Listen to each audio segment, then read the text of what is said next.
In the days before the world broke, Andrew lived with a kind of quiet purpose that made the land feel steadier beneath his feet. He woke before the sun, stretching the stiffness from his shoulders as the first light crept over the orchard. The air was cool then, soft with dew, carrying the scent of earth and promise. He liked those mornings best, the ones where Becca was still asleep, curled beneath the quilt she'd stitched by hand, her breath slow and peaceful. He'd stand in the doorway for a moment, watching her, letting the sight of her anchor him before stepping out into the waking world. The fences always needed mending, the woodpile always needed splitting, the land always needed tending. But Andrew didn't mind. Every nail he drove, every board he replaced, every row he plowed, it all felt like building a future with his own hands. He imagined children running through the orchard, their laughter bouncing between the trees. He imagined Becca's garden growing so large it spilled into the yard, herbs and flowers and vegetables rising in neat rows she'd tend with her gentle hands. He imagined holidays in the barn, lanterns strung from the rafters, music drifting through the open doors. He imagined a life that stretched out in warm, golden years. And for a while, it felt possible. Becca would come to him in the afternoons, brushing dirt from her palms, her smile bright as she leaned against the fence he was repairing. She'd hand him a jar of sweet tea, the ice clinking softly, and he'd take it with a grateful nod, pretending he wasn't staring at her like she was the only thing in the world that made sense. "You work too hard," she'd tease.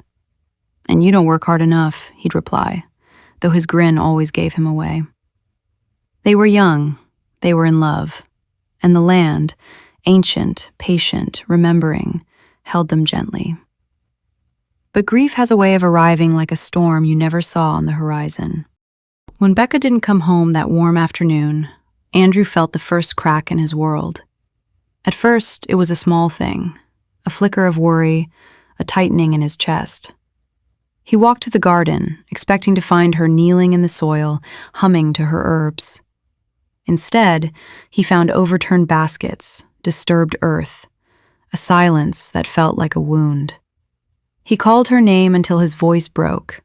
He ran until his legs gave out. He searched until the sun dipped behind the orchard and the shadows grew long and merciless. But the land, which had welcomed them so tenderly, now held only absence. In the days that followed, Andrew moved like a man carved from grief. He barely slept, barely ate, barely spoke. The house felt too big without her laughter. The bed felt cold without her warmth. The world felt wrong without her presence. He walked the fence lines at night, lantern in hand, the flame flickering in the wind.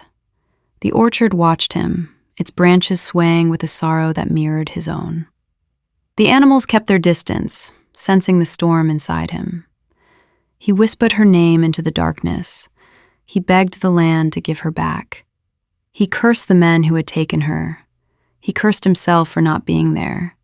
He cursed the world for continuing to turn. But the land remained silent, and silence can drive a man to madness. Andrew's grief twisted into something sharper, a hunger for justice, for answers, for retribution. He followed footprints in the dirt, broken branches in the woods, whispers in town that made his blood run cold. He became a shadow moving through the night, a man with nothing left to lose. Some say he found the men responsible. Some say he confronted them. Some say the confrontation ended in violence. Others say he simply walked into the orchard one night and never came back. But the truth is simpler and far more tragic. Andrew died of a broken heart. And Hollow Farm, being what it is, did not let that heart go quietly. His lantern was found hanging on the fence line, still warm. His footprints led into the orchard and stopped. No body, no struggle, just silence. The kind of silence that feels like a promise. Now, on quiet nights, when the wind moves just right, you can see a faint glow drifting along the fence lines, a lantern swinging gently in the dark. Some say it's Andrew, still searching for the justice he never found in life. Others say he's looking for Becca, calling to her across the vale.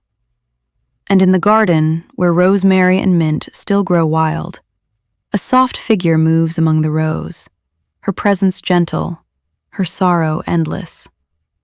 Two souls bound by love, two tragedies bound by place, two memories bound by Hollow Farm.